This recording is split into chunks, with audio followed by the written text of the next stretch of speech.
5 common mistakes that people make with neck problems. Hi, Johanna here from Osteopathic Health Clinic in Rotorua. Today I want to cover some information regarding neck issues and problems that people have and common mistakes that they make. So the first thing I want to cover is poor posture.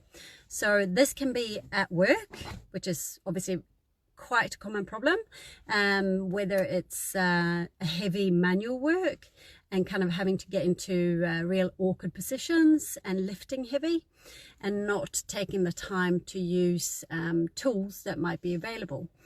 So it's something that people need to be aware of in long term. I often see the whole, well, the young ones are lifting the heavy things for the older ones, and you know, once they get 20 years down the track, then they've got the same problems as the slightly older generation had back in when they were young. So very important to take care of yourself in those situations. It's the same if you've got a job where you sit a lot. A lot of people are getting into the whole standing desk option, which is great.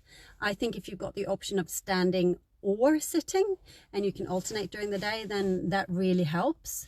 And also it could be just making sure that you set up for your laptop or your desktop, should it be, is correct. So posture when you're sitting. There are some good, I think ACC also does some assessments in workplaces, which is something that we're happy to do for you as well and discuss when you do come in. And also make sure that you push the like button here whilst I'm talking. Smash the like button.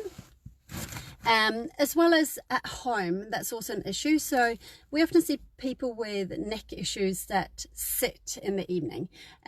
One thing that's really important is to sit on a chair that's hard, so that you're getting better posture, because as soon as you sit in that lazy chair on the soft, nice sofa, then you lose your posture and you kind of slump and you lean forward and your neck ends up going back, and that really causes stress on your neck.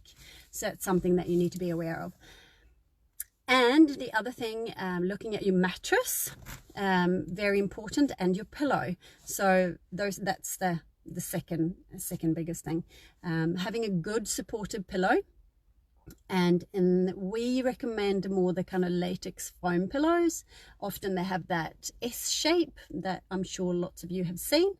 And what that does, it supports you really well through the night. It doesn't change shape, and you can be either a side sleeper or a back sleeper. They're really, really good. What I recommend to people is to give it a decent amount of time. So it can take a while before you really get used to it. It can easily take 2-3 weeks. But do give it a go. It's really important to have a good pillow. And a mattress, same thing there, depending on your weight, how much you weigh, the longevity of your mattress is obviously going to be slightly different, and depending on the quality. But as a rule of thumb, about 8 to 10 years is probably what you get out of a good mattress. If you're very light, if the both of you are very light, then obviously you're going to get longer. The third thing that we see a lot of is that people Google their problems. So Mr. Google, or ask a friend, you know, the friend has had the same problem and can diagnose it for you. Well, that isn't always the case. And lots of times people come in and they tell me what's wrong with them. And I'm thinking, well, not exactly, because you haven't got X, Y, and Z symptoms, but that's okay. So stay away from Google a lot of time. It can be really good for certain exercises and things, and we often recommend that too, to help you along. Number 4 is core strength.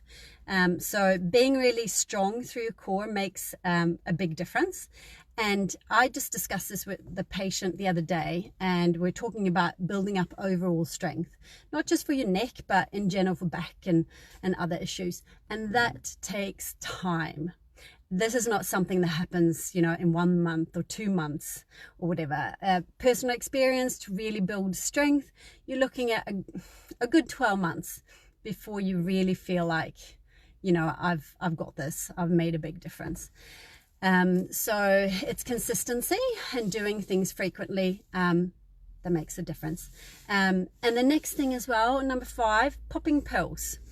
I totally agree that to a certain extent, pain relief and anti-inflammatory agents are really good at certain stages of neck pain, and it can really help people along. But once you feel that things are getting better, then please come off them gradually, obviously under the supervision of your doctor, depending on what's prescribed. But that's really important. If you've got any questions regarding this, I'm more than happy to answer them. So please, put a little message down the bottom or PM me, whatever. If you like the content that I've shared, please share it with your friends or your family if you think it's something that they might find useful. And yeah, we shall see you next week.